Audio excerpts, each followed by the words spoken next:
और बताइए आपने वो क्या सोच के लिखा था, और बताइए आपने वो क्या सोच के लिखा था, क्योंकि आज तेरा वीडियो मेरा वीडियो हो रहा है। एक तरफ की बात कही जाती है और दूसरी तरफ की बात नहीं कही जाती है। मणिपुर के बेटी का दर्द लिख रही हूँ तो वही दर्द बंगाल की बेटी का भी है। 4 एफआईआर दर्ज किए गए, मतलब किसी एक घटना के एक एफआईआर दर्ज होता होगा। ये वीडियो तेरा वीडियो, ये तुम्हारे आंकड़े मेरे आंकड़े, बेहद वाहियात। तो चलिए शुरू करते हैं। दोस्तों, मणिपुर पिछले कुछ महीनों से लगातार जल रहा है, लेकिन उस पर हमारी यहाँ के गोदी मीडिया के गोदी एंकरों को बोलने की हिम्मत नहीं है, सत्ता से सवाल पूछने की हिम्मत नहीं है। और नेहा सिंह राठौड़ ने जब मणिपुर मामले पर एक गीत गा दिया तो इन सारे लोगों को मिर्ची लग गई, सत्ता में बैठे लोगों की भी मिर्ची लगी। और मिर्ची लगी तो कैसे कैसे सवाल पूछे जाने लगे नेहा सिंह राठौड़ से, आप इस डिबेट में देख लीजिए। तो चलिए पहले ये डिबेट देखते हैं, दिन हम बातचीत का सिलसिला आगे जारी रखेंगे।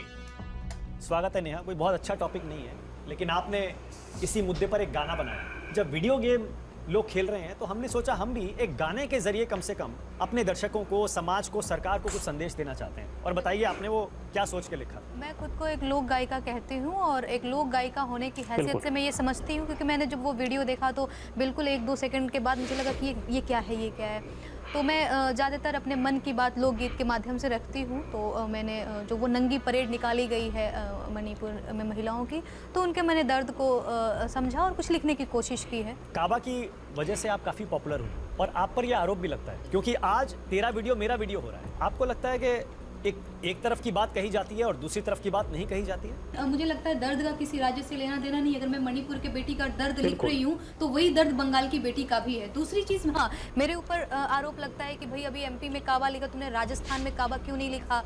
तो मेरा इस पे ये कहना है कि भाई एमपी में ही आप लोगों ने मुझे फंसा के रख दिया है, फुर्सत दो तो मैं कहीं बाहर राजस्थान निकलूं। 4 एफआईआर दर्ज किए गए, मतलब किसी एक घटना के एक एफआईआर दर्ज होता होगा। 4 पहले सीधी, सिंगरौली, छतरपुर, इस तरीके से करके। तो भैया मुझे मौका तो दो। कोई भी क्रिएटिव काम करने के लिए फ्री माइंड होना जरूरी। इधर वकील से बात करो, अब मैं हूँ यूपी की, बिहार की, मुझे महीने में 4 बार एमपी जाना पड़ेगा। वीडियो गेम देखकर कैसा लगा आपको?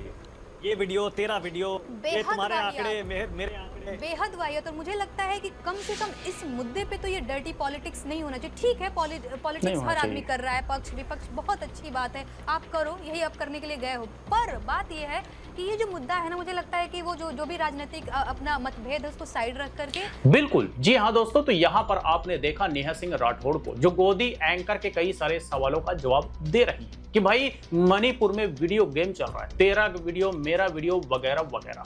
तो भाई आखिर ये वीडियो गेम चल क्यों रहा है? मणिपुर में बीजेपी की सरकार है, केंद्र में बीजेपी की सरकार है, तो सवाल तो सरकार से पूछे जाने चाहिए सीधे सीधे कि भाई आखिर ऐसा कुछ हो क्यों रहा है? इतने लंबे समय से मणिपुर जल क्यों रहा है? इतना कुछ हो गया लेकिन सरकार चुप्पी क्यों साधी हुई है? इतना कुछ हो गया लेकिन मणिपुर के सीएम को हटाया क्यों नहीं गया? मणिपुर के सीएम ने पूरी जिम्मेदारी क्यों नहीं ली? कई सारे सवाल बनते थे, लेकिन सवाल इन सारे गोदी एंकरों ने नहीं पूछे। सिर्फ और सिर्फ डिबेट में इसी तरह का चेहरा चमकाने वाला डिबेट करने का काम किया है और सत्ता के साथ मिल करके इन सारे मुद्दों पर मिट्टी डालने की कोशिश की।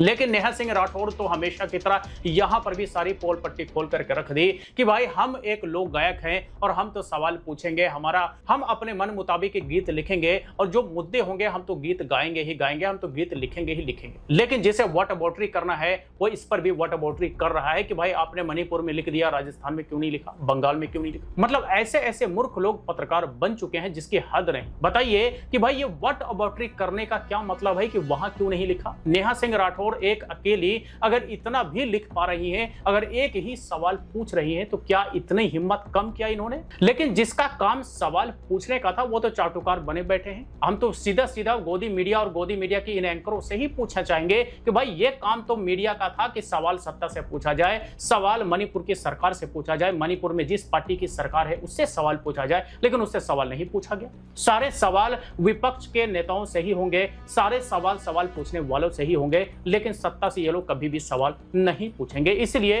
पूरा देश, पूरी दुनिया इसे गोदी मीडिया के गोदी एंकर। तो चलिए आज तक के लिए इतना ही। इस गोदी एंकर के लिए 2 शब्द तो बनते ही बनते हैं, कमेंट बॉक्स में लिख करके जरूर कहें। फिर मुलाकात होती है किसी नई वीडियो के साथ, तब तक के लिए बाय बाय। मेरा ये चैनल सब्सक्राइब करें और मेरे हर अपडेट आपको मिले, इसके लिए बेल आइकन जरूर दबाइएगा।